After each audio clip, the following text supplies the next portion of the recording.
Activity-based costing is a method of costing where the overheads or the indirect cost is allocated to the products on the basis of the activity or the purpose for which it is incurred. Then what is the difference between what you studied in overheads chapter in the intermediate level and what is the difference with ABC costing? In the intermediate level, you studied overheads chapter where the overheads was allocated in the primary distribution summary individually for every department on an appropriate basis. See, first you identify all indirect expenses, and once when you identify them, you allocate it to the departments on an appropriate basis, production departments and service departments. So just to list out a few examples: rent on the basis of floor space, depreciation on the basis of value of asset, then salary on the basis of number of workers, supervision on the basis of number of workers, ESI on the basis of percentage of direct wage. So all this where the basis of allocating the indirect expenses to the departments, whether it is a production department or a service department in the first place. Then what did we do in case of overheads chapter? We reallocated service department cost to production departments in the secondary distribution summary. Why did we do that? We do that to know the cost of the product or the service rendered ultimately, so that on top of it, you will add your profit margin to fix the selling price. This is the traditional method of costing.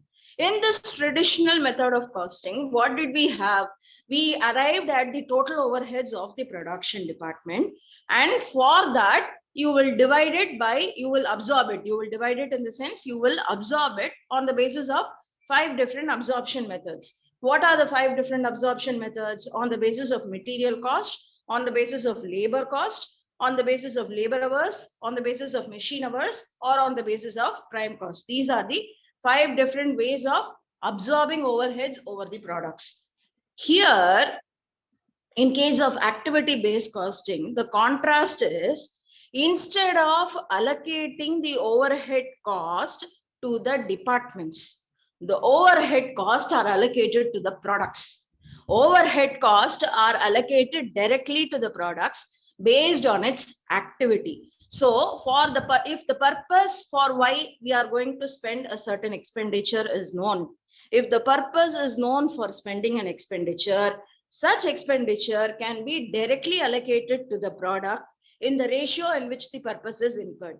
So here it is not being allocated to the department and later being allocated on the basis of any of the traditional methods. Here the cost, which is the indirect expenses, is directly allocated to the products on the basis of the purpose or the activity for which such cost is incurred. So what happens, what is the contrast or the difference between the traditional method of costing and activity-based costing is, in case of traditional costing, the cost is first allocated to the departments and is then equally shared. Equally shared, now it is not that divide by 12 departments, no. It is given the same share for all products. How do I know that? Because just an example, if the overheads are absorbed on the basis of labor hours of a department. So there are 3 departments. I am talking about overheads chapter today. Only if you all know that well, you can understand activity-based costing. So that's why I'm repeating the old chapter again. So in case of production department, suppose there are 3 production departments, A, B, and C.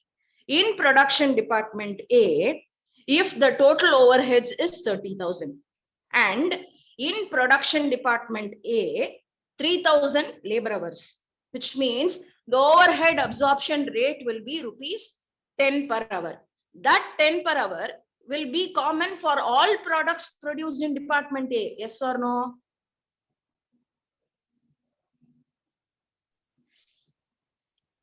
Are you able to understand my point? Yes, ma'am. So in case of department A, if there are totally 30,000 as overheads, and if it is absorbed on the basis of labor hours having 3,000 hours, which means all products produced by department A will be charged rupees 10 as overheads per hour. That will become a fixed charge for the department. What if I am not going to operate labor hours at all for a product there?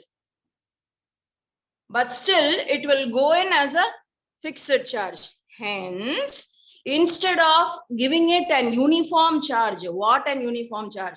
Instead of giving the overheads a uniform charge for all products produced by the department, overheads are allocated directly to the products on the basis of the purpose for which it is incurred.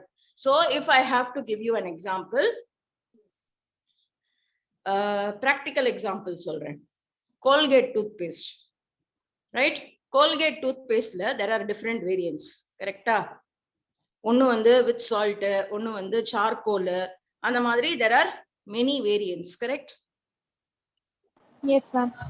Right. So whatever all those variants, it is in terms of raw material. Those raw material becomes direct cost. So I am not talking about the direct cost now. But when it comes to indirect cost, when it comes to any specific cost which is incurred for that particular product, if for example, if that product requires any additional activity, any additional performance activity, and that activity could be avoided if that product is not produced. I am not talking about direct material. I am talking about any production activity. If it involves any production activity which is attributed or relevant for that particular product alone, but not for the entire Colgate which is manufactured, whatever might be the number of brands. For the entire brands which are manufactured, if it is not relevant for all, but is relevant only for one particular product, what will be more appropriate? Appropriate will be to charge that cost only to that product rather than to all the Colgate brands, correct? Yes, ma'am. So that is what we will do in activity-based costing. Hence, it arrives at more accurate cost for the product, so that on the basis of it, you can add your profit margin and quote the selling price. But this is a very, very expensive method of costing adopted, because for every expenditure spent, English. Okay, even for 1 rupee spent, you have to know the purpose why that 1 rupee is spent. Only if you know the purpose, you can allocate such cost to the product. So every expenditure has to be related to the product. There are certain expenditures which cannot be related to the product. For example, salary of the supervisor. The salary of the supervisor cannot be attributed to one particular product alone. And you cannot say that he has taken this much to this product, this much to this product. You cannot. You can only tell approximately. You cannot tell it as an exact figure. As regards anything which is directly attributable to the product, yes, you can identify. But any common expenditure, what is those common expenditure which I am talking of? All the indirect expenses. So all these indirect expenses, it is very difficult to identify how much it is for a particular product. But still, they could identify. But still, an extensive process is necessary to identify how much is attributable to the product.